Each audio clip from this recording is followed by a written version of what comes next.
Assalamualaikum warahmatullahi wabarakatuh. Alhamdulillah, salatu wassalamu ala rasulillah Nabiina Muhammad wa ala alihi wa ashabihi wa man walaha ma ba'd. Pemirsa dan pendengar di Roja dan TV Roja yang dirahmati Allah Subhanahu wa taala. Alhamdulillah, di pagi di Ramadan ini kita kembali bertemu dalam kita harapkan keberkahan dan rahmat Allah Subhanahu wa taala menyertai kita. Dan seperti biasa di Kamis pagi kita akan membahas sebuah kajian ilmiah dalam pembahasan Kitab Zakat dari kitab Al-Ghayah wa Taqrib atau yang lebih dikenal dengan Matan Abu Syuja yang disampaikan secara langsung oleh Ustaz Dr. Irwandi Tirmizi hafizahullahu taala. Dan kita langsung membuka kajian di kesempatan pagi ini kepada Ustaz Fadhil Mashkurah. Assalamualaikum warahmatullahi wabarakatuh. Assalamualaikum warahmatullahi wabarakatuh. Alhamdulillah wassalatu wassalamu ala Rasulillah wa ala alihi wa sahbihi wa man ihtada bihuda wa ba'du. Ikhwani wa akhwati fillah, para pemirsa Roja TV dan para pendengar Radio Roja dimulakan oleh Allah Subhanahu wa taala. Kembali kita melanjutkan permasalahan zakat yang sebelumnya telah kita jelaskan tentang beberapa harta yang dizakatkan. Hewan sudah, dan sekarang kita akan masuk tentang zakat al-athman, zakat dari sesuatu yang dijadikan sebagai alat tukar atau zakat uang. Fadhil Syekh Ihsan baca matanya. Bismillah, qala al-mu'allif rahimahullahu taala wa ammal asmanu fa syai'ani. Adapun barang berharga yang wajib dizakati ada dua, al-dhahabu wal fiddatu, yaitu emas dan perak. Terus Wa syara'itu wujubiz zakati fiha khamsatu asya'a, dan syarat wajib zakat dari barang berharga ada 5 perkara, yaitu al-islamu wal hurriyatu wal milkut tamu wan nisabu wal haulu. Adapun yang pertama Islam, kemudian yang kedua merdeka, yang ketiga barang dimiliki secara sempurna, dan keempat telah mencapai nisab, dan haul yang kelima. ya, jazakallahu khairan. Insyaallah akan kita bahas tentang zakatul athman. Zakat thaman. Thaman adalah alat tukar. Ma yaj'alu thaman li syai', sesuatu yang dijadikan sebagai nilai pengukur barang dan jasa.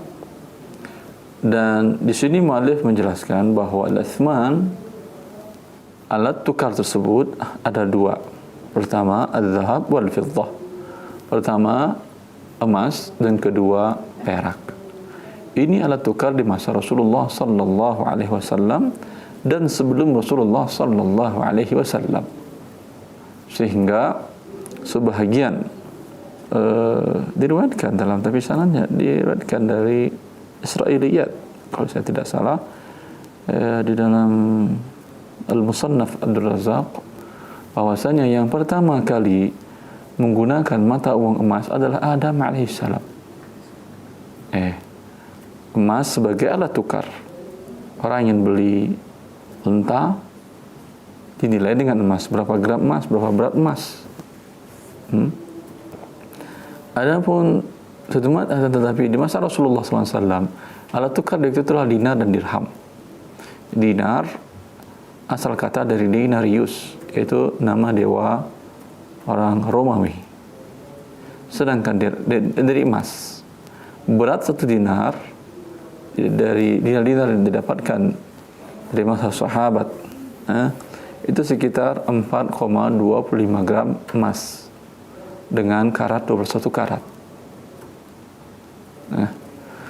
Adapun perak, dirham, itu mata uang Persia. Mata uang Persia. Beratnya sekitar 3,97 gram perak. Ya. Dan kaum muslimin di masa Rasulullah SAW hanya mengenal 2 mata uang ini. Akan tetapi kemudian pada abad ke-7 Masehi kalau saya tidak salah, dibuatlah mata uang penunjang. Ini dinamakan dengan fulus, yaitu mata uang selain dari emas dan perak, terbuat dari tembaga. Ya, kalau kita katakan sekarang dengan uang receh, untuk sebagai alat tukar bagi barang dan jasa yang murah. Barang dan jasa yang murah. Ini namakan dengan fulus. Akan tetapi kemudian perjalanan sejarah berlanjut dan orang-orang tidak menggunakan lagi emas dan perak karena banyak alasan penyebabnya. Di antaranya emas dan perak tersebut risiko tinggi. Anda ingin melakukan perjalanan jauh membawa emas dan perak, risiko tinggi. Maka dibuatlah mata uang yang dinamakan trust money atau nuqud al-i'timaniyah. Uang yang nilainya bukan pada lembarannya. Dikenal dengan uang kartal, tetapi pada kekuatan penerbitnya, yaitu negara yang menerbitkan mata uang tersebut. Maka dikenallah uang kartal atau uang kertas dan mata uang yang lain yang nilainya sebetulnya bukan pada zatnya. Kalau emas dan perak tadi nilainya pada intrinsiknya, pada nilai dari barangnya. Ya. Maka oleh karena itu sebagian para ulama ketika awal munculnya uang kartal ini, di antara Syekh Ibn Nasir Sa'di sendiri mengatakan bahwa tidak ada kewajiban zakat pada mata uang kartal karena dia tidak emas dan perak, dia kertas. Berbeda dengan emas dan perak. Apa perbedaannya? Sangat jauh sekali. Kalaulah emas dan perak nilainya ada pada zatnya, intrinsiknya, sedangkan uang kartal tidak. Biaya cetaknya tidak senilai, tidak seimbang dengan biaya yang dengan angka yang tertera pada nilai mata uang tersebut. Akan tetapi kemudian para ulama kontemporer setelah melakukan sidang dan diskusi, ya, mereka mengeluarkan kesimpulan, ya, melalui OKI pada tahun 74 kalau saya tidak salah, atau 84 saya lupa kali, tahun 84 sepertinya, menyatakan keputusan bahwasanya mata uang kartal disamakan dengan emas dan perak sebagai samaniyah, sebagai alat tukar. Karena dahulu orang menggunakan emas dan perak sebagai alat tukar, sekarang tidak lagi. Mereka menggunakan uang kartal.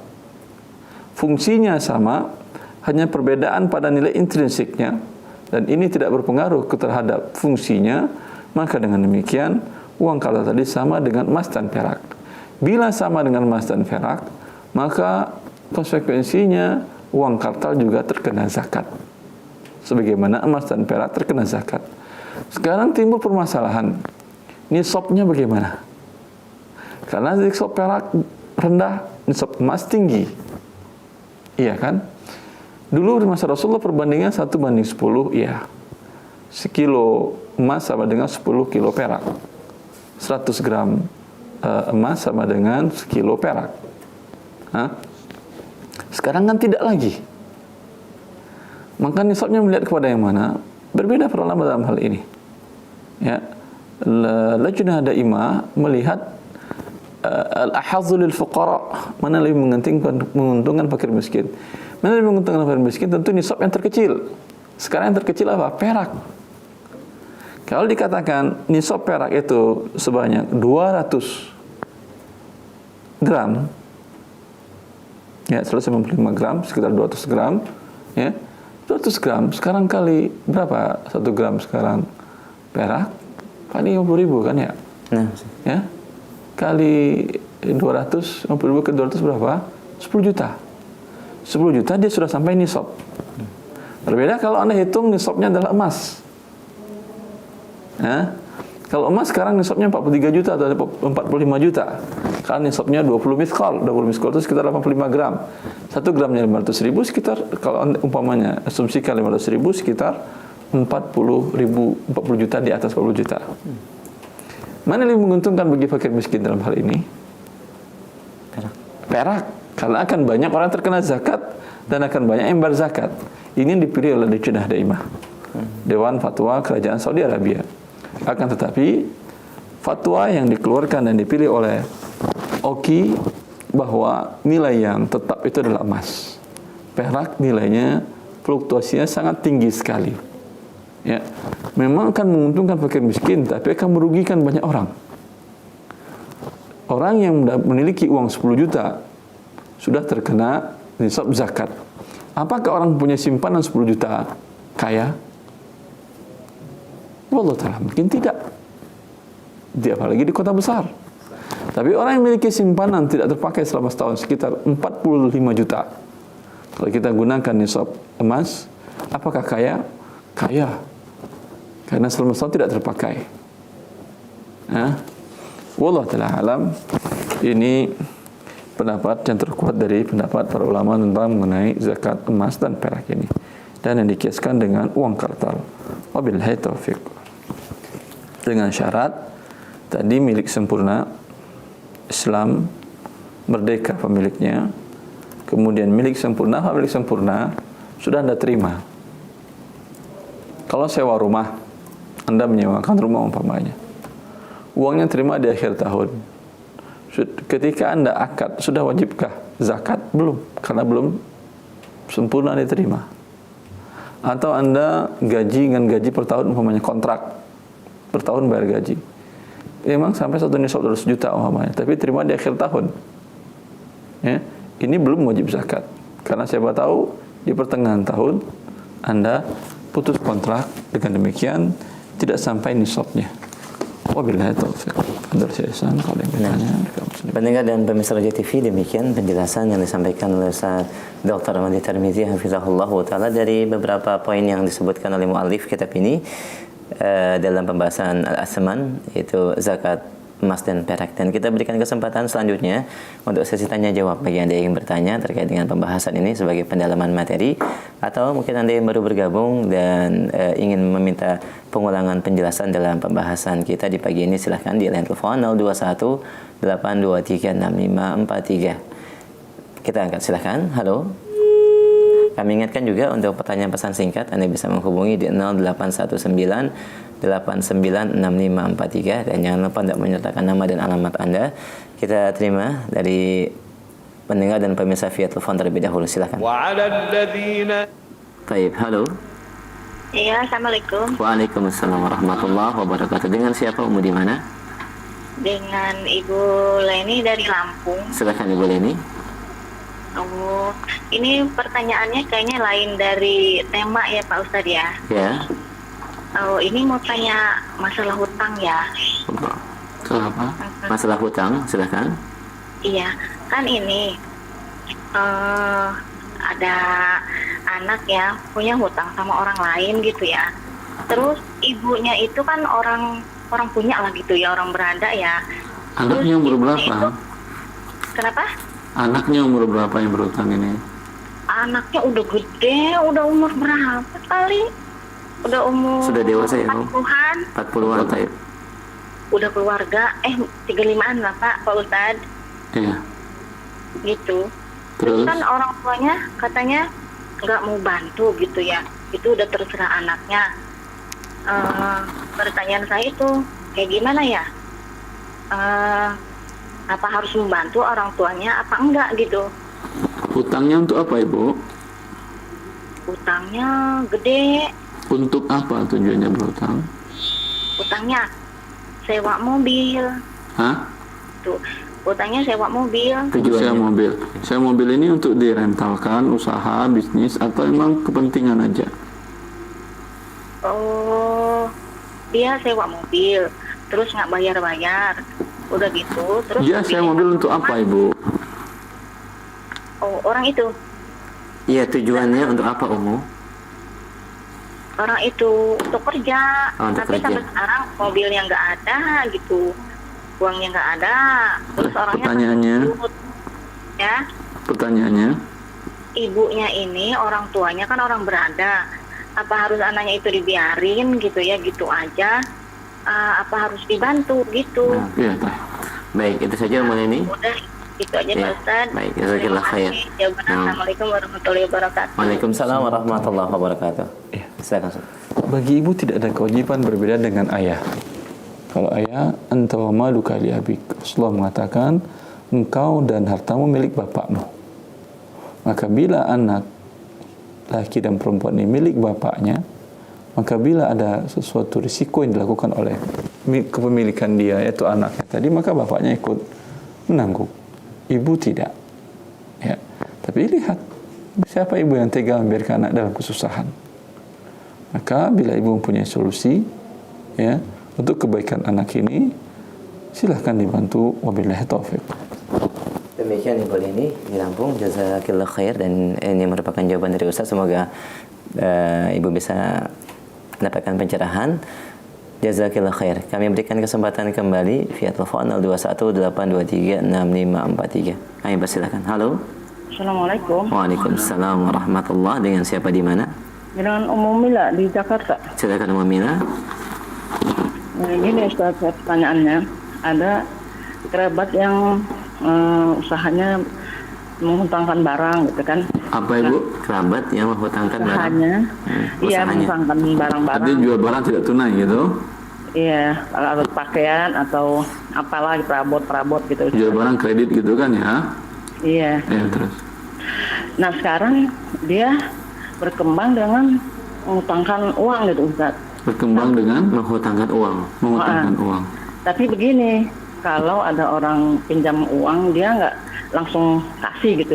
Saya nggak mau kasih uang, pinjamkan kamu uang, tapi dengan syarat kamu pinjam uangnya begini caranya. Kamu pinjam uang dengan dihitung ke barang gitu Ustaz.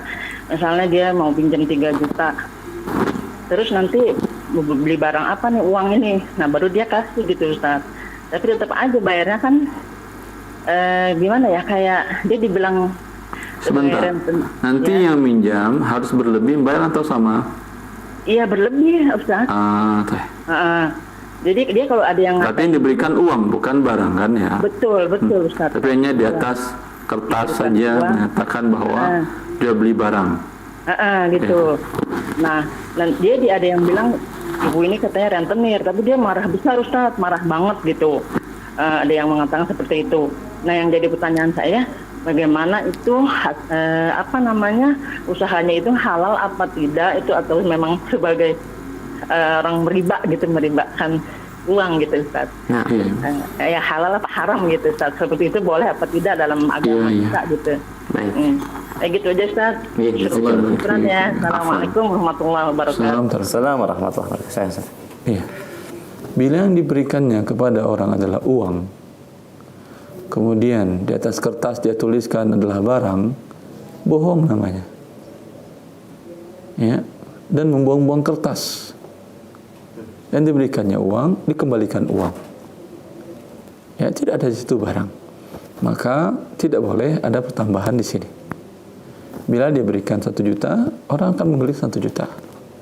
Tapi kalau diberikannya barang kepada orang tersebut, ya, kemudian dijual dengan margin keuntungan dengan cara cicilan, boleh. Ya, umpamanya dia mengatakan, kamu butuhnya apa? Laptop. Ya udah, saya beli dulu ya. Dibelinya laptop tersebut cash seharga 4 juta. Dia mengatakan, nih saya jual kepada kamu laptop, kamu kan nyicil kan? Iya.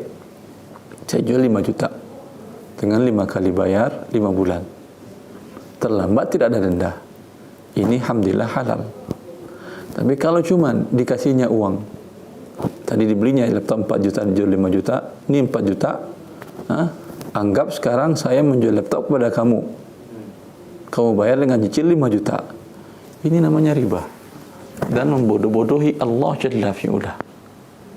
Ya. Semoga hendaknya kaum muslim bertobat dari perbuatan yang bodoh ini. Fadhal. Dan hukumnya haram Ustaz ya? Jelas haram hukum. Riba ya. Demikian Ibu, barakallahu fiik, dan jazakillah khair atas pertanyaannya. Semoga bisa disampaikan kepada Ibu tadi. Barakallahu fiik. Kami angkat kembali pertanyaan berikutnya, silakan di line telepon 0218236543. Ya. Taib, terputus. Kami berikan kesempatan bagi pendengar yang lain di line telepon 0218236543 dan pertanyaan pesan singkat di 0819896543. Halo. Ya, halo. Halo, Assalamualaikum. Waalaikumsalam warahmatullahi wabarakatuh. Dengan siapa di mana? Mohon maaf, Ummu, sebelumnya dikecilkan volume suara radio atau televisinya, ada feedback. Cukup monitor via telepon saja. Taib, halo. Halo. Iya, dengan siapa di mana? Assalamualaikum. Assalamualaikum warahmatullahi wabarakatuh.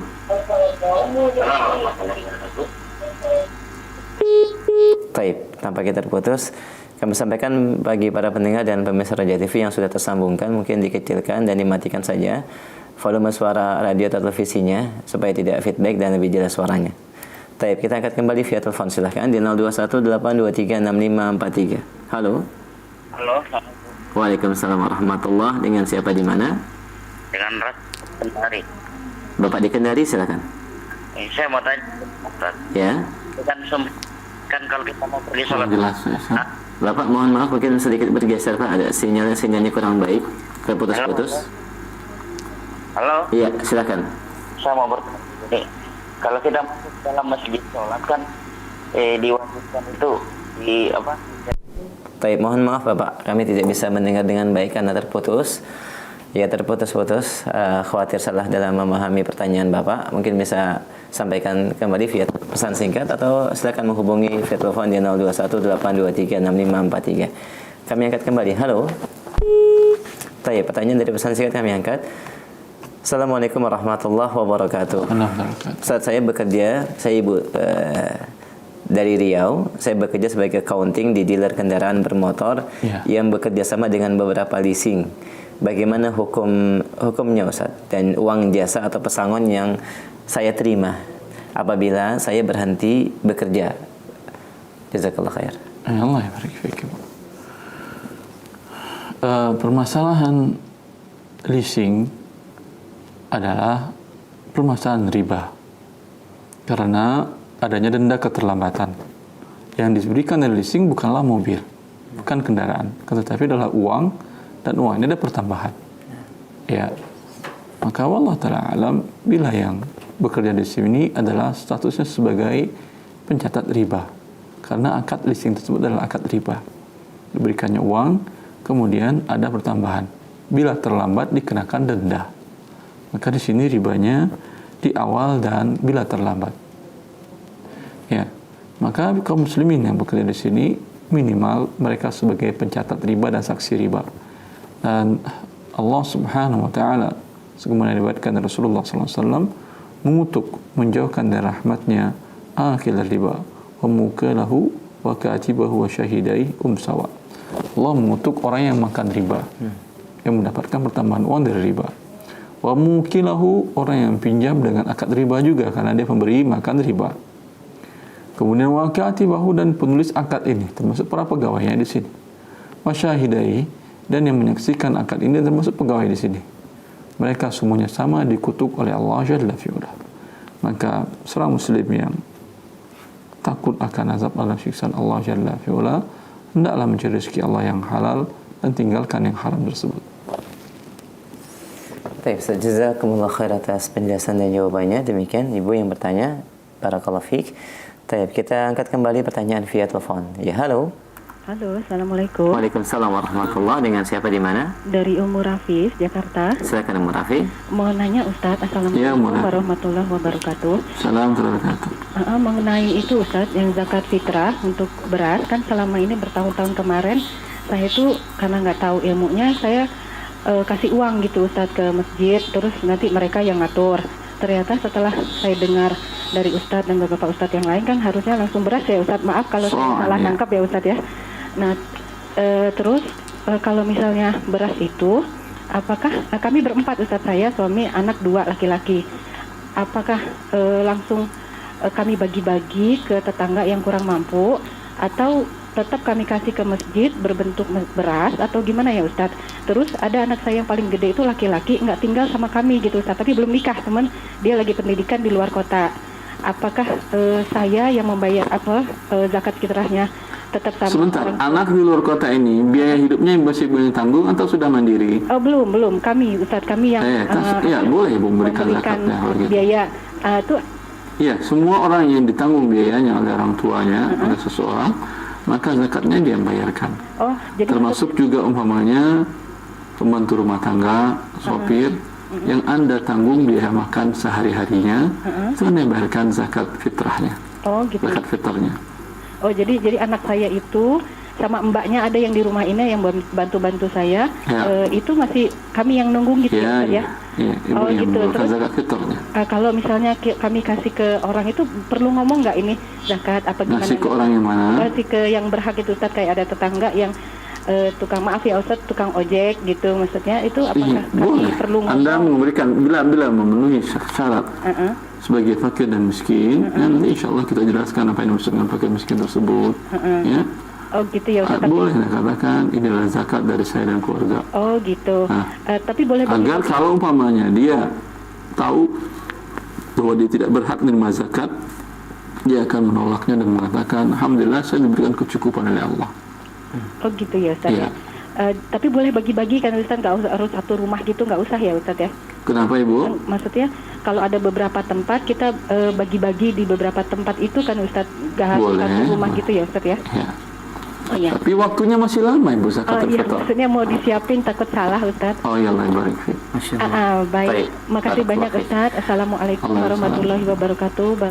Nah, Waalaikumsalam warahmatullahi wabarakatuh. Jazakallahu khairan Rafiq. Iya, afwan. Memang sebagian para ulama ada yang mengatakan zakatul fitr masuk waktunya dengan masuknya bulan Ramadan. Ya. Tetapi pendapat yang paling kuat, yang paling rajih berdasarkan hadis Rasulullah SAW, mereka mengeluarkan zakat fitr itu di pagi malah sebelum berangkat ke musalla Id untuk melakukan salat Idul Fitr. Kan namanya fitr. Ya. Tapi kalau dibayarkan sekarang, semoga sebagian ulama membolehkan karena ilatnya adalah dengan puasa, ya. Tapi sebaiknya dan afdalnya ulang lagi nanti pada tenggelamnya matahari terakhir di bulan Ramadan. Sekarang namanya zakat puasa. Karena masih Ramadan, zakat fitr itu zakat berbuka. Zakat berbuka kapan? Dengan tenggelamnya matahari pada akhir Ramadan. Ya. Sebaiknya diulang lagi. Wallahu ta'ala a'lam. Masya Allah, jazakallah khair. Allah barik fiikum. Ini tambahan yang bermanfaat bagi pendengar dan pemirsa Raja TV terkait dengan waktu, dan secara khusus akan ada pembahasannya saja zakat al-fitr ini. Baik, kita angkat selanjutnya pertanyaan via pesan singkat. Assalamualaikum warahmatullahi wabarakatuh. Ustaz, bagaimana membuka toko emas yang syar'i dan halal, Ustaz? Mohon nasihatnya, jazakallah khair. Masya Allah. Toko emas Yang syar'i dan halal. syar'i dan halal. Allah mengatakan wa ahallallahu al-bai'a wa harrama riba. Allah menghalalkan jual beli dan Allah mengharamkan riba. Maka bila seorang berusaha dengan bentuk akad jual beli dan membuka toko adalah bagian dari akad menjual, tentu sebelumnya barangnya dibeli oleh dia. Ya. Maka yang paling penting di dalam akad jual beli emas harus tunai. Ketika Anda menukarnya dengan mata uang Anda. Ketika Anda membeli emas, ya, ke agen, ya, harus tunai. Ya, dan biadin. Serahkan rupiah 5 emas. Ustaz, risikonya tinggi Ustaz. Masa sekilo mau saya bawa ke toko saya, uang 500 juta sekian saya serahkan kepada dia cash, risiko tinggi. Kalau risiko tinggi, maka akadnya adalah saya transfer uang dulu sebagai pinjaman qard kepada agen emas tadi. Lalu agen pemasok emas tadi mengantar emas ke toko saya. Ketika di toko, maka pada waktu itu saya mengatakan kepada dia bahwa uang sudah di tangan Anda, saya pinjamkan dia. Pinjaman yang itu saya jual sekarang dengan emas ini. Setuju? Kalau dia mengatakan, oh kurang, saya tambah sekian. Ya, berlebih, ya udah kembalikan uang saya sekarang. Ini dinamakan cash. Ini dinamakan dengan tunai, dan ini solusinya. Berdasarkan hadis Ibn Umar, la ba'sa idza kana bi si'ri yawmiha wa alla tatafarraqa wa bainakuma syai'. Bahwa Ibn Umar meminjam dinar, kemudian dikembalikannya dirham. Tukar menukar di sini.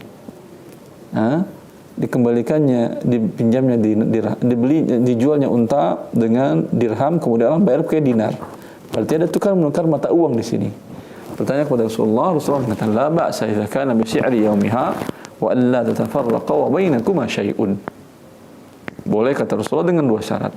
Pertama, dengan nilai tukar pada hari saya serahkan tadi rupiahnya ketika emas sampai di rumah saya, bukan ketika awal pembelian. Kemudian saya serahkan cash semuanya tanpa ada kekurangan lagi. Sehingga yang terjadi adalah penukaran dengan cara yang tunai. Wabillahi taufiq. Begitu juga ketika Anda menjual emas dan perak, baik yang sudah jadi perhiasan ataupun masih berbentuk logam mulia, ya, atau berbentuk koin, ya, harus tunai. Ditukar dengan rupiah harus tunai. Karena ilatnya antara emas dan perak dengan rupiah sama. Itu sama-sama sebagai alat tukar. Jazakumullah khair, barakallahu fiik. Nah, masih kita angkat pertanyaan dari pesan singkat. Taib, sama dengan pertanyaan sebelumnya terkait dengan masalah barang-barang yang ada riba di dalamnya, termasuk makanan pokok, bolehkah? Saya mengetahui bahwasanya kurma adalah makanan pokok di sebuah negeri, dan bolehkah kita membelinya dengan berhutang? Jazakallah khair. Jangan disyaratkan tunai yadan biyadin, atau dalam hadis yang ha'an biha, adalah sesuatu yang ilatnya sama, yaitu makanan pokok dengan makanan pokok. Ha'an biha, Seperti saya punya beras, Ustaz Ihsan punya korma. Saya ingin tukar sekilo korma beliau dengan 3 kilo beras saya. Berbeda beratnya boleh karena jenis berbeda. Tapi kalau korma dengan korma, walaupun berbeda rasanya berbeda, harganya harus sama. Tapi karena berbeda jenis, boleh berbeda berat. Akan tetapi ya dan biadin, ha'an biha, ini beras saya, sini korma Anda. Tidak boleh saya berikan beras dulu, korma besok saya terima, ini saya jadi riba di sini. Karena ilatnya sama. Karena ilatnya adalah sama, ta'am. Itu sebagai makanan pokok. Pertanyaannya apa tadi? Bolehkah berhutang, Ustaz? Kalau saya beli dengan rupiah, ilatnya berbeda. Saya beli korma dengan rupiah, ilatnya berbeda. Berbeda ilatnya, kata Rasulullah, fa idza ikhtalafatil hadhil asnafu fabi'u kaifa syi'tum idza kana yadan biyadin. Kalau berbeda jenis harus tunai. Berbeda jenis dan ilat tidak ada persyaratan apapun juga. Mana dalilnya? Rasulullah SAW membeli makanan, berarti korma atau gandum. Warahanahu dir'ahu, dan beliau gadaikan baju besinya. Itu tunai atau tidak berarti? Tidak tunai. Tidak tunai karena beliau gadaikan baju besi sebagai jaminan. Ditukar dengan emas dan perak. Maka dengan demikian ijma' para ulama boleh. Anda beli mobil dengan tidak tunai boleh, beli rumah dengan tidak tunai boleh, karena tukar yang berbeda jenisnya ini. Tapi tukar rupiah dengan dolar tidak boleh, harus tunai. Ya. Boleh dibeli dengan ditukar dengan tidak tunai tadi dengan syarat tidak ada riba di sana, denda keterlambatan. Allah barik fikum. Jazakumullah khair, demikian pertanyaan pendengar yang telah sampaikan. Jazakumullah khair, barakallahu fiik. Kami akan kembali pertanyaan berikutnya. Assalamualaikum warahmatullahi wabarakatuh. Salam. Saat saya memiliki gaji per bulan 60 juta, dan kemudian selama setahun bertambah, dan di akhir tahun ketika saya melihat tabungan maka sisa sekitar 20 juta, Ustaz. Apakah masih ada kewajiban bagi saya di akhir tahun ini untuk mengeluarkan zakat amwal? Jazakallah khair. Allah barik fiik. Kalau bisa bertanya langsung mungkin lebih baik. Tapi kalau enggak ada masalah, kita jawab. Gaji 60 juta satu bulan. Apakah 60 juta ini sampai akhir bulan masih ada? Terima 60 juta ya, ini sampai ini shop. Tetapi kebutuhannya 40 juta umpamanya. Berapa sisanya? 20 juta. 20 sampai nisab? Belum. Maka gaji pertama belum ada menghitung haul. Belum. Ya. Gaji bulan kedua sisa lagi 20. Berapa baru? 40. Sampai nisab? Belum. Sudah mulai menghitung haul? Belum. Gaji bulan ketiga sisa lagi 20. Berapa sekarang? 60. Sampai nisab? Sampai. Pegang ini, tanggal berapa gaji bulan ketiga ini? 6. Umpamanya 1 Kita katakan 1 Rabiul Awal 1437. Nah, Udah biarkan terima gaji, makan segala macam. Lihat lagi 1 Rabiul Awal nanti 1438. 48. Setelah 1 tahun. Berapa tabungan tadi yang sisa tadi? Oh, habis Ustaz. Alhamdulillah enggak ada zakat. Sampai Ustaz, karena tadi kan ada sisa 20 kan ya. 20 per bulan kali 12 umpamanya sampai dengan 10 juta. Zakatkan dikali 2,5%. Sekitar mungkin 5 juta, 6 jutaan. Anda keluarkan zakat 6 juta tadi dari angka rupiah yang tersimpan di rekening Anda. Wabillahi taufiq. Alhamdulillah, jelas. Barakallahu fiik. Demikian pendengar yang bertanya dan beberapa pertanyaan sama, semoga ini menjadi jawaban juga bagi pertanyaan-pertanyaan Anda. Kami berikan kesempatan kembali sekarang. Sebentar dulu Ustaz. Banyak orang yang memahami bahwa zakat profesi atau zakat gaji tersebut wajib dikeluarkan. Betul wajib dikeluarkan, tapi ada ukuran nisabnya.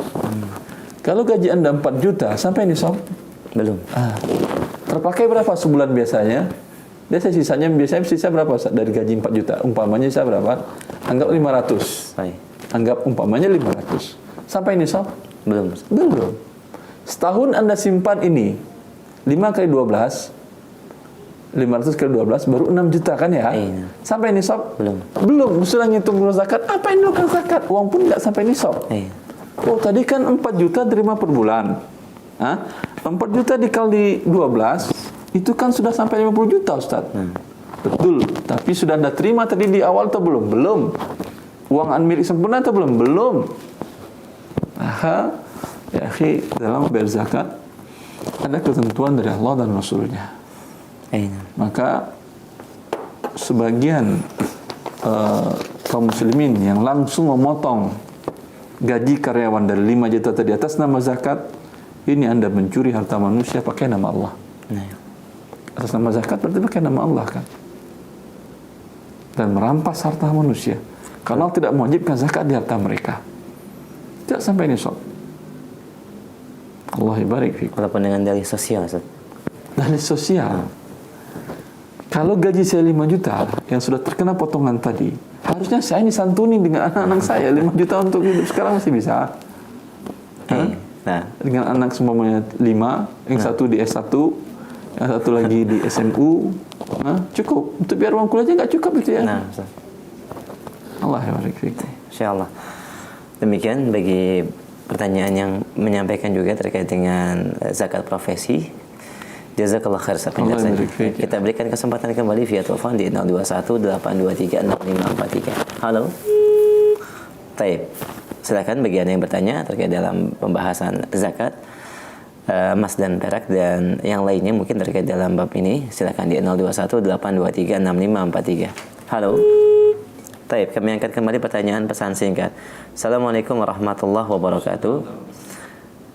Ustaz, berapa jumlah yang dikeluarkan untuk membayar zakat untuk hasil panen? Misalnya setiap panen menghasilkan kurang lebih 40 juta, Ustaz. Panen apa ini? Tidak disebutkan dalam pertanyaan ini. Khilaf para ulama dan pendapat yang terkuat mengatakan tidak ada zakat dari hasil tanam-tanaman kecuali tanaman makanan pokok. Kayak saya tanyakan panen apa ini? Ya, karena di masa Rasulullah SAW orang punya kebun tin, punya kebun zaitun, tidak satu pun ditarik zakat dari mereka.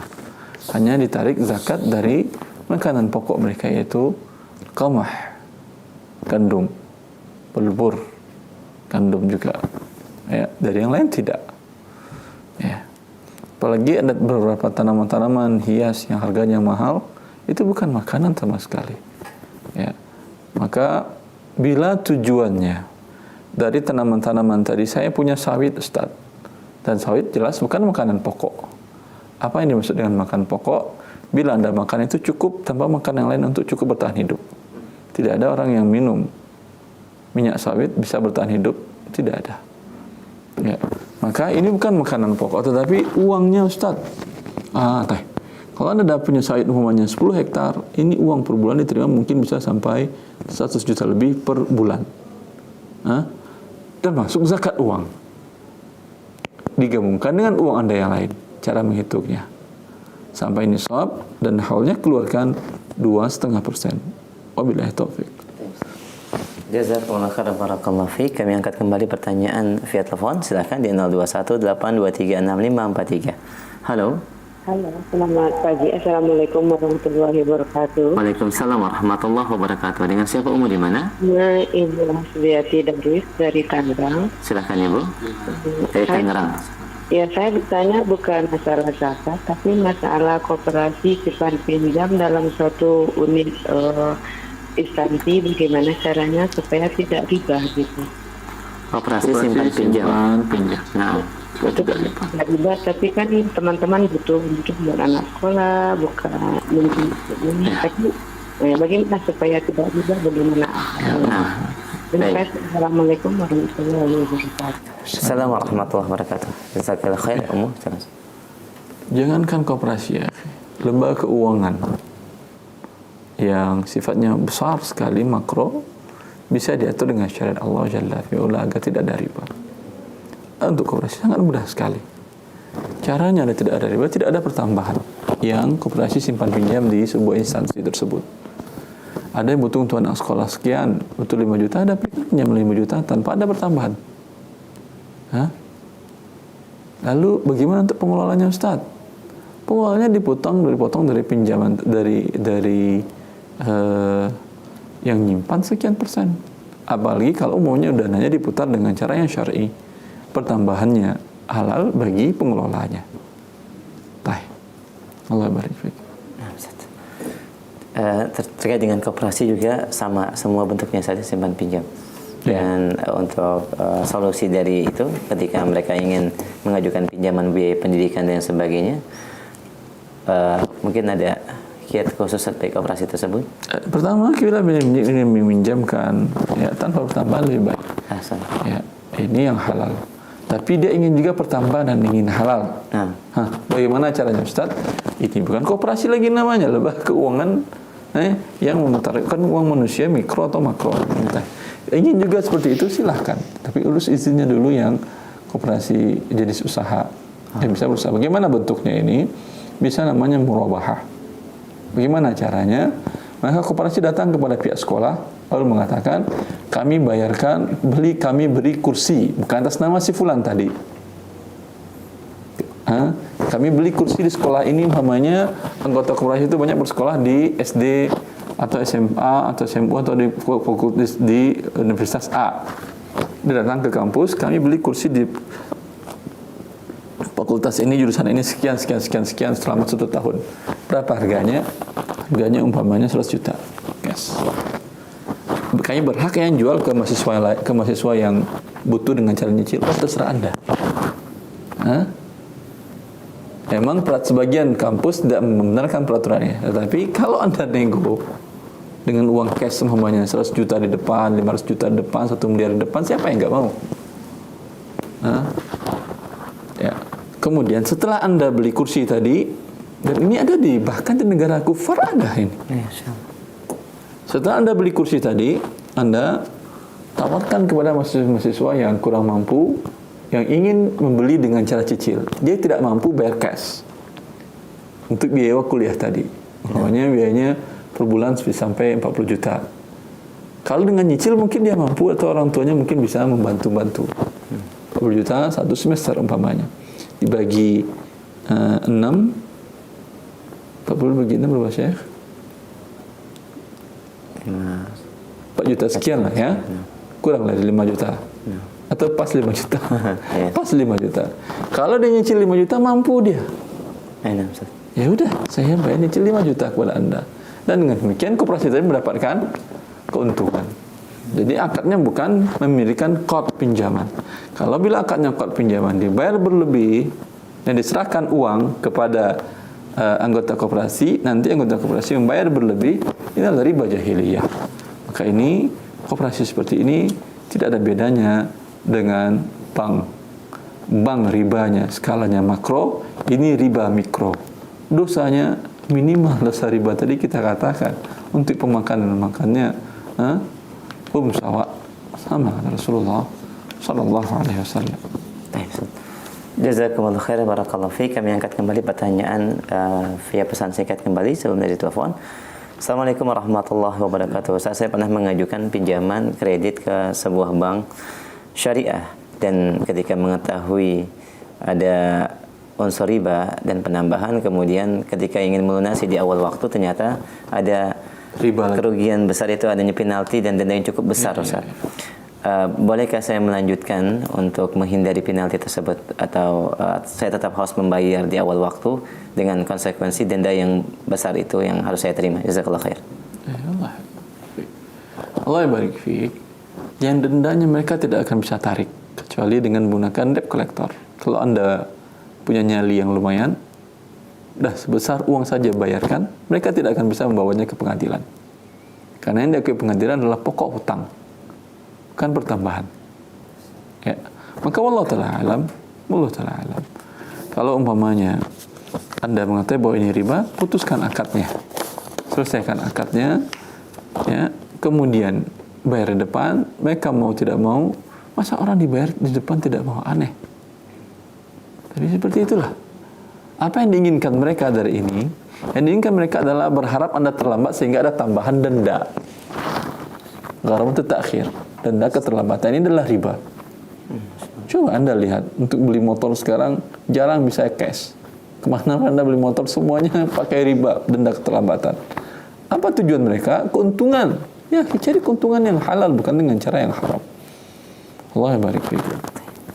Jazakumullah khair. Kami berikan kesempatan kembali via telepon, silahkan di 0218236543. Halo. Ya, silakan, terputus. Kami sampaikan via telepon di 0218236543 dalam pembahasan zakat asman, ya, dalam pembagian nilai tukar rupiah atau emas dan perak. Silakan. Halo. Halo, Assalamualaikum. Assalamualaikum warahmatullahi. Dengan siapa di mana? Dengan Pak Mamat di Riau. Silakan Pak Ahmad. Ya, Assalamualaikum Pak Ustaz. Assalamualaikum warahmatullahi wabarakatuh. Ini Pak Ustaz, Iya. masalah bayar zakat bulan Ramadan. Iya. Kalau kita bayar zakat pakai beras, terus kita berasnya beli di musola gitu. Maksudnya zakat fitrah. Bawa uang dari rumah, Iya. ya zakat fitrah Pak Ustaz. Beli beras di musola. Sama amir masjid itu. Tidak Iya, boleh jual beli di masjid. Haram hukumnya. Iya. Nanya hukumnya Pak Ustaz, gimana Pak Ustaz? Boleh nggak itu Pak Ustaz? Baik. Tak dijawab. Itu saja Pak Ahmad. Oke. Ya, jazakallah khair. Silakan. Allah barik fiik. Rasulullah SAW meriwayatkan Bukhari dan Muslim bahwa beliau melarang berjualan di masjid. Anil bait fil masjid. Ya. Maka amil zakat, bentukan masjid-masjid tersebut yang melakukan akad jual beli masjid telah melanggar sabda Rasulullah sallallahu alaihi wasallam dalam hal ini. Maka biarkan orang bawa beras dari rumahnya atau beli di tempat lain, atau beli bekerjasama dengan sebuah koperasi atau apa, yang sediakan tempat bagi mereka yang bukan di masjid, bukan di halaman masjid, bukan tanah masjid. Dan ini bisa, saya kira. Siapa yang tidak bisa? Allah barik fiikum. Dan demikian juga bagaimana satu hukumnya, terutama di Ramadan ini, di beberapa masjid kita dapatkan halaman-halaman masjid berubah menjadi tempat bazar dan jual beli di area masjid, dan apakah itu masuk ke dalam larangan jual beli di dalam masjid, Ustaz? Termasuk bila umpamanya tanah dari masjid tersebut milik Allah, wakaf. Nah. Wa annal masajida lillah fala tad'u ma'allahi ahada. Bila masjid tersebut tanahnya wakaf milik Allah, yang telah seluruhnya milik seseorang diwakafkan atau dibebaskan dan diwakafkan. Nah, Di sini tidak boleh Anda jual beli. Masya Allah. Maupun di pelatarannya, maupun di Halaman parkirnya, ataupun di kalau ada umumnya kantin-kantin yang masih pakai tanah masjid, haram. Karena Allah melarangnya. Masjid milik Allah, masjid milik Allah. Tetapi bila masjidnya adalah masjid seperti umpamanya menggunakan fasilitas gedung, ini bukan milik Allah, karena siapa mau mewakafkan gedung itu, tidak ada. Apalagi terkadang gedung itu punya non-muslim, atau tanah itu milik umpamanya seseorang yang dipinjam, atau milik Pemda yang dipinjam. Ini statusnya bukan masjid. Karena persyaratan masjid milik Allah. Ada nggak sholat tahiyatul masjid di sini? Tidak ada. Saya ulangi lagi, tidak ada. Boleh nggak jualan di sini? Boleh. Kalau ini bukan masjid. Tapi tentu Anda jaga kepentingan orang ya, akhi. Walaupun ini adalah tanah dipinjamkan oleh Pemda atau umpamanya atau sebuah perusahaan atau apa, dan beliau pinjamkan untuk digunakan sebagai tempat sholat, bukan tempat jualan. Ya, Anda bisa persyaratan dengan manusia, tapi sah akadnya sah. Allah barik fikum. Anda maka tinggal minta izin kepada pemilik tanahnya. Izinkan ya, saya bisnis di sini. Oh ya udah, saya izinkan, boleh. Allah mengizinkannya karena ini bukan milik Allah, bukan tanah Allah. Tanah yang diwakafkan. Jazakallah khair, demikian ini menjadi jawaban bagi beberapa pertanyaan di pesan singkat. Silahkan kami terima kembali beberapa pertanyaan via telepon. Ya, halo.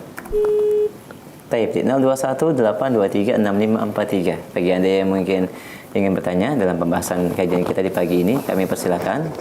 Halo. Assalamualaikum. Waalaikumsalam warahmatullahi. Dengan siapa, di mana? Saya di Serang. Taib, Ibu silakan. Assalamualaikum warahmatullahi wabarakatuh. Waalaikumsalam warahmatullahi wabarakatuh. Silakan Ibu. Ini Roja bukan? Iya, silakan Ibu. Enggak, saya dagang nasi. Baik. Saya pengen tahu zakatnya itu gimana gitu. Zakat perniagaan dagang nasi, Ibu. Ibu sebentar, saya tanyakan. Nilai bahan baku yang Ibu beli dengan barang jadi yang sudah jadi itu berapa uangnya? Berapa rupiah sekarang? Ibu putar setiap harinya? Sehari 1 juta. Tidak 1 sampai nih, juta. Ibu. Punya Ibu lagi uang rupiah yang lain? Oh, enggak. Penghasilannya gitu enggak penghasilan. Bukan uang keuntungan, tetapi berapa modal semuanya. Modal yang dijual, bukan periuk, tidak. Itu modal dari nasi dan lauk pauk yang dijual. Berapa modalnya per hari? Oh iya. 1 juta. 1 juta. Dapat keuntungan berapa nanti? Dapat 1.300.000 sampai 1.500.000. Tidak ada zakatnya, Ibu. Oh iya. Zakat dari perniagaan ini tidak ada. Kecuali Ibu punya tabungan yang lain, itu lain hal. Tapi dari perniagaan ini tidak ada. Ya, karena tidak sampai nisab. Allah yang barik. Assalamualaikum. Assalamualaikum warahmatullahi wabarakatuh. Jazakallah khair Ibu. Taib, kita berikan kesempatan kembali, silakan di via telepon 0218236543. Ya, halo. Halo, Assalamualaikum. Waalaikumsalam warahmatullahi. Dengan siapa, Umu, di mana? Dengan Ibu Nino di Jakarta. Silakan. Ini mengenai harta warisan Ibu ya, Nino? Pak. Ya. Kami mempunyai harta warisan berupa rumah. Nah. Sudah beberapa tahun tidak diproses.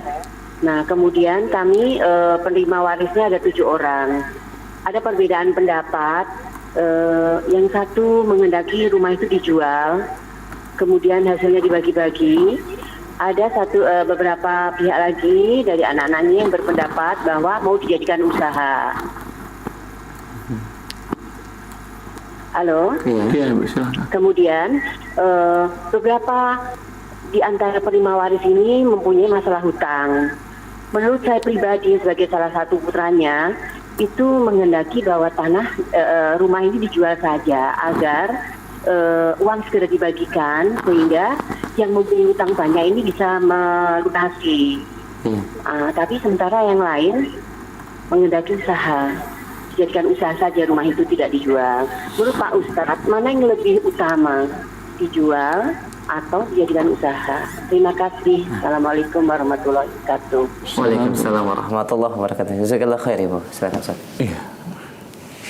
Allah mengatakan fahum syuraka'a fi thuluth, bahwa para penerima zakat tersebut mereka bersyirikat.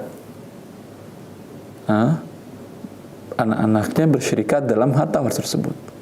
Dalam syirkah kerjasama, saya boleh menjual saham saya kepada anggota syirkah yang lain. kalau saya mau uang tunai. Sebagian mengatakan saya nggak mau dijual rumahnya dan tanahnya dan aset-asetnya. Anda yang tidak mau, saya mau jual saham saya kepada Anda. Saya nggak mau beli. Ini repot kalau seperti ini, harus ke pengadilan. Kecuali bisa dipotek-potek, dibagi-bagi, pas sama datang nggak ada masalah. Tapi kalau tanah kan repot. Ya, maka wajib Anda beli. Anda yang tidak mau menjualnya, ya, beli saham saya, saham saudara yang lain. Namanya ada 5 anak laki-laki yang punya, perempuan tidak ada umpamanya. Ya, berarti semua aset ini, tanah, rumah, kendaraan lain-lain, 1/5 milik salah satu saudaranya. Salah satu saudaranya ini tadi butuh uang cash. Ya, dia bilang siapa yang mau beli saham saya dari 4 orang silahkan. Kalau Anda tidak mau beli, saya jual ke saham 1/5 ini kepada orang lain sehingga dia masuk dalam syirkah Anda, sudah sama dengan Anda. Dihitunglah berapa nilai 1/5 dari keseluruhan aset tadi. Bisa jadi 1 miliar, bisa jadi lebih dan bisa jadi kurang. Jelas Ihsan. Allah yabarik fiik. Taib, jazakallah khair. Demikian Numu yang bertanya, barakallahu fiik. Taib, kita berikan kesempatan kembali mungkin pertanyaan yang terakhir di kesempatan pagi ini. Assalamualaikum. Waalaikumsalam warahmatullah. Dengan siapa di mana? Dari Yaumil di Depok nih, Mas. Silakan Pak Yaumil. Ada yang terputus tadi yang ditanyakan mengenai bekerja sebagai accounting di dealer motor. Yeah. Nah, jadi bukan di leasing dia kerjanya, tapi di dealer motor. Nah, sementara dealer motor ini tidak akan pernah menjual barang secara kredit. Nah, bisa dipahami, Mas? Dealer, ya. Kemudian lanjutkan. Jadi dealer itu selalu menerima cash dari perusahaan leasing. Ya. Nah, sebagai pencatat keuangan di perusahaan dealer ini, apakah juga disamakan dengan dia bekerja di leasing gitu? Baik, itu saja Bapak. Iya, terima kasih. Assalamualaikum warahmatullahi wabarakatuh. Waalaikumsalam warahmatullahi wabarakatuh. Iya, dealernya hanya menjual dengan cash dan dijual ke pihak leasing. Dan leasing tadi yakin akan dijual dengan cara riba. Apakah yang bekerja di dealer ini berdosa? Tidak. Walaupun dia yakin akan digunakan, akadnya jual beli putus. Maka sama juga Anda menjual pisau kepada seseorang. Ketika dibeli dia, bisa jadi dijualnya cash, bisa jadi dijualnya dengan cara riba, bisa dengan tidak riba juga. Pisau juga demikian, bisa jadi digunakan untuk yang bermanfaat atau untuk yang merusak. Ya, memang ada pertanyaan seperti demikian. Dia menjual ke dealer, dia penjual di dealer, karyawan di dealer, kemudian dealer hanya menjual kepada leasing dengan cara tunai, tidak ada di sana denda keterlambatan, ya. Hukum asalnya bekerja di dealernya adalah mubah. Wabillahi taufiq. Jazakumullah khair. Demikian Pak Yaumil, barakallahu fiik. Dan ini merupakan pertanyaan kami yang terakhir di kesempatan pagi ini. Ustaz, silakan sebagai ikhtitam. Semoga kewajiban kita kepada Allah Jalla fi'ula, ini juga tanggung jawab moral kepada manusia yang lain dalam bentuk zakat ini dapat kita tunaikan sesuai dengan ketentuan Allah dan Rasulnya. Semoga bermanfaat. Assalamualaikum warahmatullahi wabarakatuh.